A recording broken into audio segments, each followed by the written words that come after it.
अस्सलाम वालेकुम दोस्तों, उम्मीद है सब लोग खैर से। बात करेंगे ओमान की कुछ अहम खबरों के बारे में। आज 3 फरवरी 2021 बुध का दिन है। आज ओमान में 171 कोरोना के केस रिपोर्ट हुए और कोई वफात नहीं हुई। इंशाल्लाह ताला खैर दुआ करें ताला हम सबको अपने हिफ्ज़ ईमान में रखे। इसके अलावा ओमान की कोई ख़ास खबर नहीं है। ह्यूमन राइट्स डिपार्टमेंट जो है ओमान का, उन्होंने डाटा जो है वो रिलीज़ किया है वॉयलेशन के हवाले से, कि ह्यूमन राइट के हवाले से कितनी वॉयलेशन हुई, कितनी जो है जिनके ऊपर क्या कह सकते हैं कि एक्शन लिया गया और कितनी वॉयलेशन को जो है वो रोका गया। तो इस तरह का डाटा जो है वो रिलीज़ किया गया है। इसके अलावा ओमान एयर ने जो है अनाउंसमेंट की है, कल 4 फरवरी से दारुल सलाम और ज़ंज़ीबार के लिए फ्लाइट ऑपरेशन जो वो स्टार्ट किया जा रहा है। इसके अलावा बहुत सारी खबरें जो ओमान एयरपोर्ट के मतलब है वो लास्ट वीक से स्प्रिंग कमेटी ने कंफर्म कर दिया था कि अभी तक एयरपोर्ट क्लोज करने के बारे में कोई प्लान नहीं है।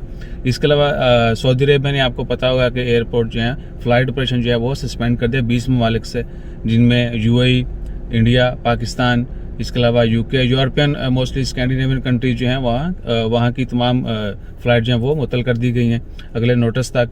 इसके अलावा ओमान की अभी तक की कोई ख़ास खबर नहीं है। जैसे कोई मज़ीद अपडेट्स आती हैं वो भी शेयर करेंगे। इसके अलावा है कि जो एस्ट्राज़ेनेका वैक्सीन है उसका